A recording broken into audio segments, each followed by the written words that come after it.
Hola, ¿qué tal, queridos amigos? Bienvenidos a Píldoras de Libertad Política, bienvenidos a mi canal.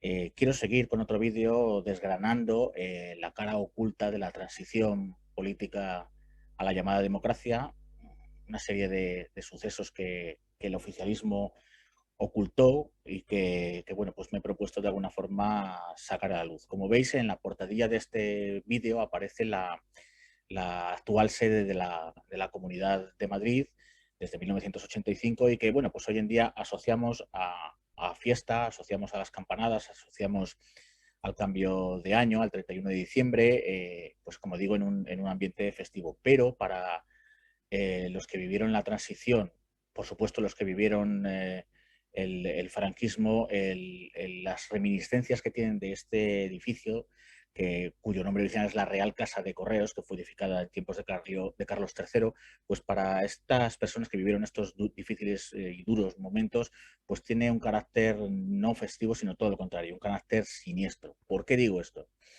Pues porque en ese edificio era ocupado por la DGS, la Dirección General de Seguridad, y por cuyos calabozos, sobre todo ¿verdad? En la parte del sótano, para ocultar de alguna forma lo que ocurría allí, pues tenía su sede también dentro de la Dirección General de Seguridad la Brigada Político-Social, que era lo que yo denomino la Gestapo del general Franco, del régimen franquista, del régimen del 18 de julio. Pero antes de ir con detalle a explicar o a comentaros lo que ocurría allí en aquellos sótanos, en aquellos lúgubres calabozos, quiero hablaros también de cómo se las gastaba la brigada político-social, ¿verdad? Esta Gestapo a la medida de Franco, con las personas, sobre todo con los enemigos del régimen, los enemigos políticos del régimen, y las atrocidades que cometían a veces sin justificación. También quiero contaros cómo eh, muchos de los que luego fueron llamados padres de la Constitución, de los que eh, dicen que nos trajeron lo que ellos llaman democracia, los que hicieron lo que ellos llaman Constitución del 78, pues participaron de estos crímenes. Y primero os voy a compartir una pantalla con una imagen. Como veis, en la portada aparece un joven a la izquierda y a la derecha el que fue ministro de Información y Turismo, entre otros cargos, el Manuel Fraga Iribarne, fundador de Alianza Popular, que luego sería el actual Partido Popular. Como veis, un demócrata de toda la vida, ¿no? Bueno. Y a su izquierda aparece un chaval que creo que tenía 19 años, no llegaba a la veintena, que se llamaba Enrique Ruano y del cual os contaré un poco su historia. No me quiero resistir a leer unos párrafos de un estudio que hizo sobre la transición un periodista e historiador llamado Luis Miguel Sánchez Tostado, y que escribió un libro que se llama La transición oculta. Estudió diversos capítulos de la transición y que es una de mis fuentes para la divulgación de estos vídeos. Entonces no me resisto a leeros lo que ocurrió con el joven Enrique Ruano y algunos que otros casos. Son una serie de párrafos. Luego pasaré detalladamente a hablaros de, otros, de otras personas que sufrieron estos crímenes y que, bueno, pues he ido haciendo una investigación mirando por otro tipo de fuentes. El capítulo de esta investigación lo titula el autor Luis Miguel Sánchez Tostado como la sanguinaria brigada político-social. Recordad, la Gestapo de Franco. Y dice así: el joven Enrique Ruano fue detenido el 17 de enero de 1969 junto con su novia Lola González Ruiz y dos estudiantes más, en teoría por haber arrojado en la vía pública propaganda de las comisiones obreras. Tras ser interrogados durante varios días en la Dirección General de Seguridad, la DGS, el día 20 Enrique es conducido por tres agentes de la Brigada Político-Social al piso de estudiantes de la calle General. La policía cree que allí se reúnen miembros del Partido Comunista Revolucionario, el PCR, pero en realidad los jóvenes militaban en el Frente de Liberación Popular, FLP, más conocido como Felipe. Al día siguiente informan a los padres del joven que se había suicidado arrojándose desde el 7º piso. Según la versión policial, que se demostró falsa, Enrique huyó arrojándose a un patio interior y falleciendo en el acto. Dijeron que entre los documentos ocupados al joven había un diario en el que dejó constancia de su ideación suicida por conflictos con un amigo y con su novia. Ni la familia, ni la novia, ni los compañeros de estudios creyeron esa burda versión, pues Enrique nunca tuvo un diario. El gobierno sabía que a la policía se le fue la mano, pero no podía reconocer el crimen, por lo que, al más puro estilo mafioso, inventaron la versión suicida. Aquí apostillo yo que esto de írseles la mano era como popularmente se conocía cuando la policía, después de días de tortura, pues producía la muerte en algún detenido. Así, el ministro de Información, Manuel Fraga Ibarne, el que está situado aquí junto a Ruano en la foto, a través del director general de prensa, encargó al periódico ABC la elaboración de un reportaje falso con el que zanjar la polémica. Vemos que la colusión de intereses entre el poder y los medios de información, de ahí su desprestigio, no es cosa nueva, ¿no? El rotativo publicó párrafos del supuesto diario donde se evidenciaban sus tendencias suicidas, fruto de una depresión. Fraga, para callar las protestas de la familia, a la que se prohibió ver el cadáver de Enrique, llamó por teléfono al padre de Ruano, amenazándole soslayadamente con detener a su otra hija, Margot, también metida en política. En aquel reportaje se publicaron frases sueltas manuscritas por Enrique, pero no pertenecían a ningún diario, sino que fueron sacadas de contexto y tomadas de una carta que Enrique escribió a su psiquiatra, Carlos Castilla del Pino, que era un psiquiatra muy famoso de aquellos tiempos. Cuando se reabrió el caso en 1996, fijaos los años que habían pasado, el mismo facultativo declaró que la versión del suicidio era completamente inverosímil. Torcuato Luca de Tena, por entonces director de ABC, confesó que el ministro Manuel Fraga Iribarne le ordenó publicar esas anotaciones manipulándolas para que pareciese una persona inestable con tendencias suicidas. Fue tal la vileza que aprovecharon una muerte que ellos mismos había provocado para culpar a las organizaciones de izquierdas, las cuales, como sectas embaucadoras de jóvenes ingenuos, serían las responsables de la desdicha del pobre chico, razón por la cual por la que decidió quitarse la vida aquel día en presencia de los policías. La versión oficial no solo era falsa, también mancillaba a la víctima tildándola de depresiva y psicopática con complejo de inferioridad, cuando en realidad era un excelente estudiante de quinto de Derecho a punto de licenciarse y con la idea de cambiar el mundo combatiendo el totalitarismo. La oposición democrática nunca creyó la versión oficial y miles de estudiantes se manifestaron y se produjeron disturbios en muchas ciudades, decretándose el estado de excepción por primera vez desde la Guerra Civil. Se suspendieron garantías, se acrecentó la censura de prensa y se practicaron cientos de detenciones. Esta situación permaneció hasta el 24 de marzo. El gobierno miró para otro lado ante aquel caso evidente de brutalidad policial, hasta 25 años después, cuando en 1994 la tenacidad de la familia de Enrique Ruano consiguió que el Tribunal Supremo aceptase reabrir el caso y sentar en el banquillo a Francisco Ruiz Colino Hernán, Jesús Simón Cristóbal y Celso Galván Abascal, los tres inspectores de la Brigada Político-Social, la Gestapo de Franco, que aquel día custodiaban a Enrique Ruano. El juzgado ordenó la exhumación del cadáver y la sorpresa se produjo al descubrir que le faltaba un trozo del hueso de la clavícula que había sido cerrado durante la autopsia con el fin de ocultar el impacto de una bala, circunstancia que los forenses, tal vez presionados por la policía, no se atrevieron a reflejar en el informe. Sin embargo, los tres inspectores implicados en la muerte del joven Ruano fueron absueltos, en impunidad del franquismo, como veis, por falta de pruebas, pues no se pudo probar que fuese alcanzado por una bala, puesto que el hueso había desaparecido. Unos años después, el destino repartiría sus desiguales bazas. En 1977, Lola González Ruiz, que era la novia del joven Enrique Ruano, ya abogada, salvaría milagrosamente la vida en la matanza de Atocha, aunque en el crimen perdería a su nueva pareja. Un año después, Manuel Fraga, que jugó un papel vergonzoso en el caso Ruano, pasaría a la historia como uno de los 7 padres de la Constitución que, entre comillas, el autor, trajeron la democracia a España. Aún se recordaban casos célebres como el del dirigente comunista Julián Grimau, que fue a la DGS en 1962 antes de ser fusilado unos meses después.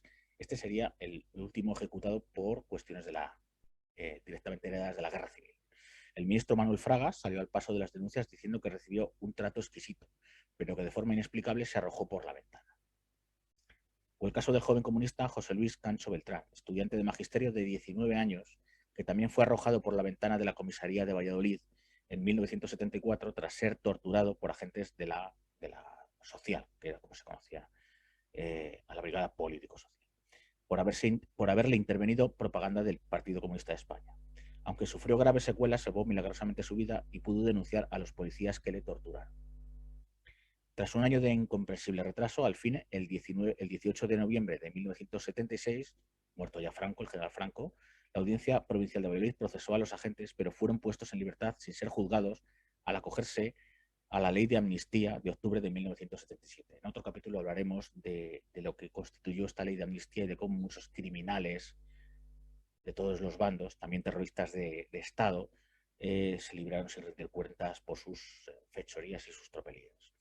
Dice, en cambio, la víctima sí fue procesada por el TOP, que es el famoso Tribunal de Orden Público, y condenada a 4 años, 2 meses y un día de prisión por asociación ilícita y propaganda ilegal. Dice, también sonado fue el asesinato de Antonio González Ramos, miembro del Partido de Unificación Comunista de Canarias, el PUCC, a quien el 2 de julio de 1975 la Brigada Político-Social detuvo con material propagandístico y, tras ser salvajemente torturado, lo arrojaron desde el coche policial en marcha para enmascarar las lesiones. Si no te tiraban por la ventana, te tiraban del coche en marcha. Alegaron que intentó huir. Otras víctimas que sufrieron la tortura e incluso la muerte en un único teatro de operaciones, que fueron estos siniestros calabozos ubicados donde hoy se encuentra la sede de la Comunidad de Madrid, y que tuvieron como protagonistas a otras tantas personas. El caso de, por ejemplo, José España Vivas, que era un joven de 25 años, que fue detenido el 6 de septiembre de 1980. Fue torturado por agentes de la Brigada Central de Inteligencia, que también era otro brazo del aparato de represión del general Franco, y que después de una serie de durísimas torturas sufrió un infarto y murió allí en los calabozos. La versión oficial fue que el chico había muerto por un quiste hidratídico, ¿verdad? Que si no recuerdo mal, es un quiste que se forma, una enfermedad quística que se forma en el hígado y que está provocada por parásitos que pasan del perro al ser humano. No obstante, la información forense nos dice que, bueno, que el cadáver tenía los pies hinchados, tenía quemaduras de cigarrillos en las plantas de los pies, en las palmas de las manos y numerosos golpes por todo el cuerpo. Es probable que uno de esos golpes, puede ser que existiera el quiste hidrático y que uno de esos golpes reventara el quiste, provocando la muerte del joven José España Vivas. Se le detuvo porque, según la versión oficial, era sospechoso de pertenecer a la banda terrorista llamada Grapo. Pero la metedura de pata fue tal que con los años se descubrió que resultó ser presidente de una asociación de vecinos de Alcalá de Henares. Fijaos. Entregaron a la familia el ataúd sellado y no hubo más pesquisas y nadie fue juzgado por este crimen. Otro caso terrible también fue el de una mujer, Isabel Jaquet, que era dirigente del partido del PCR, del Partido Comunista Revolucionario, y que igualmente sufrió torturas. En el caso de esta mujer, no quiero hacer hincapié en los detalles, porque es terrible, imaginaos, pero bueno, con muchas mujeres lo que hacían era colgarlas boca abajo y aplicarlas golpes durísimos en la zona del útero. De esta forma, algunos de estos sádicos esgrimían que destrozando el útero de estas mujeres no podrían venir más rojos al mundo. Las investigaciones se llevaron a cabo en serie de pesquisas, al final todos fueron, la cuestión fue sobreseída, no se investigó en profundidad y lo único que dijeron los agentes, reconociendo en círculos internos, es que casi se les va de las manos. Imaginaos, ya os he dicho lo que significaba esta expresión, es decir, que la torturaron, no llegaron a matarla, pero bueno, la mujer quedó en un estado horrible. Y un caso sonado que se dio en la España ya de 1981, estamos hablando ya con una España donde estaba vigente esto que llaman Constitución de 1978. Y el protagonista fue Joseba Arregui. que fue detenido un 4 de febrero de 1981. Arregui era miembro de la banda terrorista ETA. La tortura consistió en golpes en todas las partes del cuerpo, despellejamiento, arrancamiento de las uñas y quemaduras. Igualmente, parece que esto era habitual, quemaduras de cigarrillos en las plantas de los pies y en las palmas de las manos. Quedó muy maltrecho de las torturas después de varios días y falleció en el hospital penitenciario de Carabanchel el 13 de febrero de ese mismo año de 1981. Se tomó declaración a 5 inspectores y se les condenó a bueno, se les tuvo en prisión preventiva durante un mes. Finalmente quedaron en libertad con una fianza de 100.000 pesetas cada uno. Se llevó a cabo una investigación interna y parece que se participaron en la tortura hasta 72 agentes de la Brigada Político-Social. Y muchos me diréis en este caso, bueno, estaban haciendo esto con un terrorista, ¿no? Y es como cuando se esgrime la justificación de los crímenes del GAL, de la lucha contra una banda terrorista. Y yo siempre respondo a la misma cuestión. Un Estado de derecho, como presumen que es, no puede permitirse que esas llamadas cuestiones de Estado, fijaos lo que significa a veces las cuestiones de Estado, de un Estado incontrolado, como es el actual, como era ya en este momento, donde no hay control de los poderes, no hay control del Ejecutivo, pues decide aplicar esta serie de este terrorismo de Estado auténtico. Y digo que, bueno, lo condeno ¿por qué? ¿Por qué condeno el terrorismo de Estado? Porque en aquel momento eran los etarras y en otro momento podemos ser los disidentes. En un momento era el Grapo y en otro momento podemos ser, en fin, los que pedimos la libertad política colectiva. Por eso, antes de justificar el terrorismo de Estado, es preciso pensar si esa justificación no se puede volver contra uno en un momento. También quería hablar de algunos de estos comisarios y mandamases dentro de la Brigada Política Social y me he fijado sobre todo en dos nombres. Uno de ellos es el comisario Conesa y su lugarteniente, su esbirro, el esbirro principal, que es nada más y nada menos que Juan Antonio González Pacheco, conocido por todos, ¿verdad?, como Billy el Niño. Este Billy el Niño no solo fue torturador, sino que en el año 77, bueno, se acogió a la ley de amnistía, por eso he dicho que se colaron muchos criminales con la ley de amnistía del 77, se acogió a la ley de amnistía, y no solo eso, sino que luego además fue condecorado por el ministro Rodolfo Martín Villa de la UCD en plena, lo que ellos llaman democracia, con unas medallas al mérito policial que además le suponían un 15% de aumento de la paga vitalicia del sueldo, de la pensión que le quedó a este Niño. Este tipo no ha sido finalmente juzgado porque murió, se lo llevó la COVID-19, tal vez justicia poética. Bueno, no justicia, porque la justicia hubiera sido que lo hubieran juzgado y lo hubieran condenado, hubiera pagado por sus crímenes. El caso es que también, como bien he dicho, esta ley de 1977, ya hablaremos en otro capítulo de ella, de esta ley de amnistía y de lo que supuso para mal, en este caso, en el destino de España. Finalmente, en 1979, se cambia el nombre a la DGS, la Dirección General de Seguridad, por Dirección General de la Policía, que es el nombre que llevó, o sea, el nombre que tuvo el departamento y que habitó el edificio hasta el año de 1985, que es cuando se ubica allí la nueva autonomía, la sede del gobierno del ejecutivo de la recién creada autonomía o sea, la Comunidad Autónoma de Madrid. ¿Qué pasa? Que los agentes, a pesar del cambio de nombre, seguían siendo los mismos. Y aquí entraríamos en la problemática de la permanencia del franquismo, de las antiguas estructuras, en los organismos de la transición y en los organismos de lo que ellos llaman democracia. No hubo purgas, no se depuró responsabilidades ni en lo político, ni en la judicatura, ni en los cuerpos de seguridad. Siguieron siendo los mismos, solo se blanquearon ataúdes llenos de corrupción, como dice el Evangelio.